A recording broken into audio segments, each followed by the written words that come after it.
বৈদ্যনাথ গ্রামের মধ্যে বিজ্ঞ ছিলেন। সেই জন্য তিনি ভবিষ্যতের দিকে দৃষ্টি রাখিয়া বর্তমানের সমস্ত কাজ করিতেন।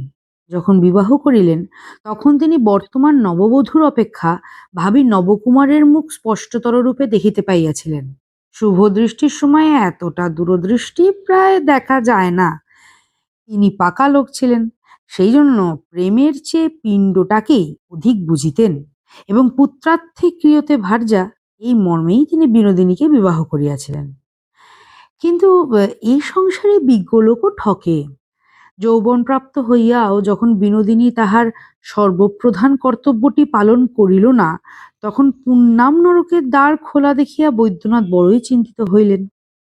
মৃত্যুর পর তাহার বিপুল ঐশ্বর্যই বা কে ভোগ করিবে, এই ভাবনায় মৃত্যুর পূর্বে তিনি সেই ঐশ্বর্য ভোগ করিতে এক প্রকার বিমুখ হইলেন। পূর্বেই বলিয়াছি, বর্তমানের অপেক্ষা ভবিষ্যৎটাকেই তিনি সত্য বলিয়া জানিতেন। কিন্তু যুবতী বিনোদিনীর নিকট হঠাৎ এতটা প্রাজ্ঞতা প্রত্যাশা করা যায় না। সে বেচারার দুর্মূল্য বর্তমান, তার নববিকশিত যৌবন বিনা প্রেমে বিফলে অতিবাহিত হইয়া যায়, এইটি তাহার পক্ষে সবচেয়ে শোচনীয় ছিল। পারলৌকিক পিণ্ডের ক্ষুধাটা সে ইহলৌকিক চিত্ত ক্ষুধাদাহে একেবারেই ভুলিয়া বসিয়াছিল। মনুর পবিত্র বিধান এবং বৈদ্যনাথের আধ্যাত্মিক ব্যাখ্যায় তার বুভুক্ষিত হৃদয়ের তিলেমাত্র তৃপ্তি হইল না। যে যাহাই বলুক, এই বয়সটাতে ভালোবাসা দেওয়া এবং ভালোবাসা পাওয়াই রমণীর সকল সুখ এবং সকল কর্তব্যের চেয়ে স্বভাবতই বেশি মনে হয়।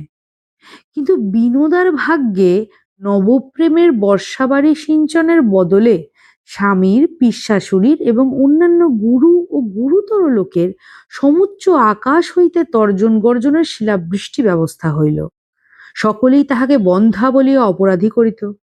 একটা ফুলের চারাকে আলোক এবং বাতাস হইতে রুদ্ধ ঘরে রাখিলে তাহার যেরূপ অবস্থা হয়, বিনোদার বঞ্চিত যৌবনেরও সেইরূপ অবস্থা ঘটিয়াছিল।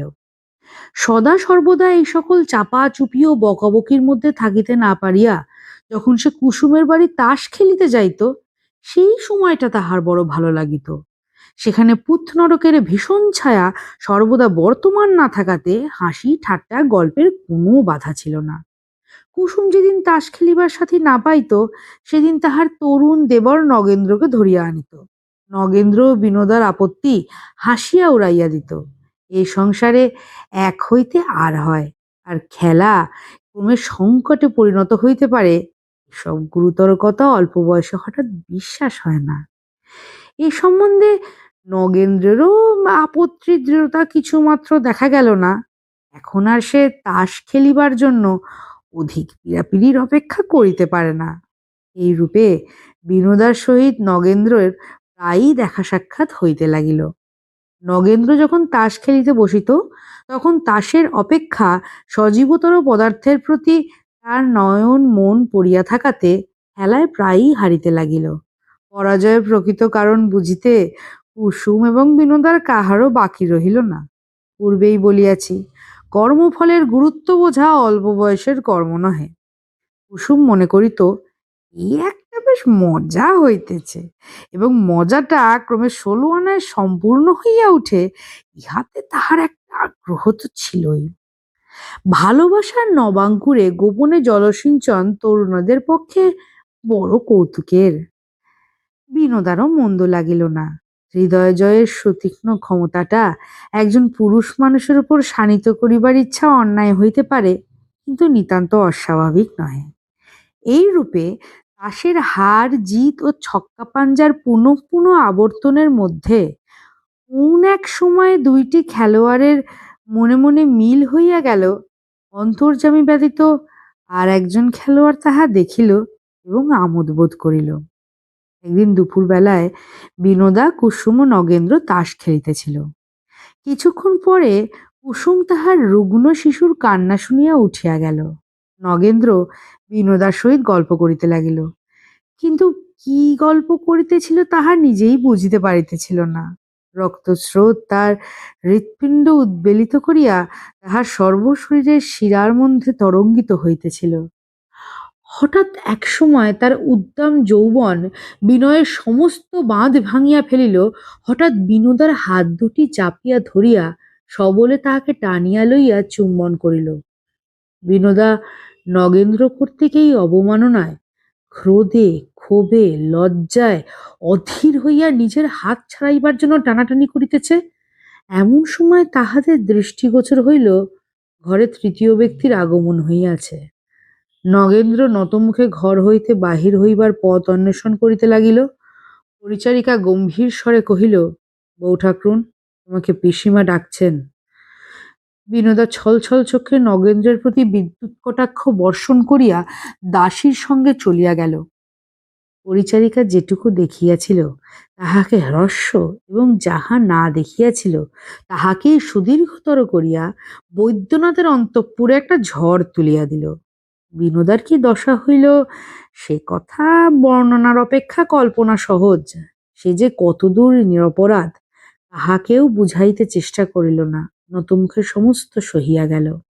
বৈদ্যনাথ আপন ভাবে পিণ্ডদাতার আবির্ভাব সম্ভাবনা অত্যন্ত সংশয়াচ্ছন্ন জ্ঞান করিয়া বিনোদাকে কহিল, কলঙ্কিনী, তুই আমার ঘর হইতে দূর হইয়া যা। বিনোদা শয়নকক্ষের দ্বার রোধ করিয়া বিছানায় শুইয়া পড়িল। তাহার অশ্রুহীন চক্ষু মধ্যাহ্নের মরুভূমির মতো জ্বলিতেছিল। যখন সন্ধ্যার অন্ধকার ঘনীভূত হইয়া বাহিরের বাগানে কাকের ডাক থামিয়া গেল, তখন নক্ষত্রখচিত শান্ত আকাশের দিকে চাহিয়া তাহার বাপ মায়ের কথা মনে পড়িল এবং তখন দুই গণ্ড দিয়া অশ্রু বিগলিত হইয়া পড়িতে লাগিল। সেই রাত্রে বিনোদা স্বামী গৃহ ত্যাগ করিয়া গেল, কেহ তাহার খোঁজও করিল না। তখন বিনোদা জানিত না যে প্রজনার্থং মহাভাগা স্ত্রী জন্মের মহাভাগ্য সে লাভ করিয়াছে। তাহার স্বামীর পারলৌকিক সদ্গতি তাহার গর্ভে আশ্রয় গ্রহণ করিয়াছে। এই ঘটনার পর 10 বৎসর অতীত হইয়া গেল। ইতিমধ্যে বৈদ্যনাথের বৈষয়িক অবস্থার প্রচুর উন্নতি হইয়াছে। এখন তিনি পল্লীগ্রাম ছাড়িয়া কলিকাতায় বৃহৎ বাড়ি কিনিয়া বাস করিতেছেন। কিন্তু তাহার বিষয় যতই বৃদ্ধি হইল, বিষয়ের উত্তরাধিকারীর জন্য প্রাণ ততই ব্যাকুল হইয়া উঠিতে লাগিল। পরে পরে 2 বার বিবাহ করিলেন, তাহাতে পুত্র না জন্মিয়া কেবলই কলহ জন্মিতে লাগিল। দৈবজ্ঞ পণ্ডিতের সন্ন্যাসী অবধূতে ঘর ভরিয়া গেল। শিকড়, মাদুরি, জলপড়া এবং পেটেন্ট ঔষধের বর্ষণ হইতে লাগিল। কালীঘাটে যত ছাক শিশু মরিল, তাহার অস্থিস্তূপে তৈমুরলঙের কঙ্কাল জয়স্তম্ভ ধিক্কৃত হইতে পারিত। কিন্তু তবু কেবল গুটি কতক অস্থি ও অতি স্বল্প মাংসের একটি ক্ষুদ্রতম শিশুও বৈদ্যনাথের বিশাল প্রাসাদের প্রান্তস্থান অধিকার করিয়া দেখা দিল না। তাহার অবর্তমানে পরের ছেলে কে তাহার অন্ন খাইবে, ইহাই ভাবিয়া অন্নে তাহার অরুচি জন্মাল। বৈদ্যনাথ আরও একটি স্ত্রী বিবাহ করিলেন, কারণ সংসারে আশারও অন্ত নাই, কন্যাদায়গ্রস্তের কন্যারও শেষ নাই। দৈবজ্ঞেরা কোষ্ঠী দেখিয়া বলিল, ওই কন্যার পুত্রস্থানে যেরূপ শুভযোগ দেখা যাইতেছে, তাতে বৈদ্যনাথের ঘরে প্রজাবৃদ্ধির আর বিলম্ব নাই। তাহার পরে 6 বৎসর অতীত হইয়া গেল, তথাপি পুত্রস্থানের শুভযোগ আলস্য পরিত্যাগ করিলেন না। বৈদ্যনাথ নৈরাশ্যে অবনত হইয়া পড়িলেন। অবশেষে শাস্ত্রজ্ঞ পণ্ডিতের পরামর্শে একটা প্রচুর ব্যয়সাধ্য যজ্ঞের আয়োজন করিলেন। তাহাতে বহুকাল ধরিয়া বহু ব্রাহ্মণের সেবা চলিতে লাগিল। এদিকে তখন দেশব্যাপী দুর্ভিক্ষে বঙ্গ, বিহার, উড়িষ্যা অস্থির চর্মসার হইয়া উঠিয়াছিল। বৈদ্যনাথ যখন অন্নের মধ্যে বসিয়া ভাবিতেছিলেন, আমার অন্ন কে খাইবে, তখন সমস্ত উপবাসী দেশ আপন রিক্তস্থালির দিকে চাহিয়া ভাবিতেছিল, কি খাইব।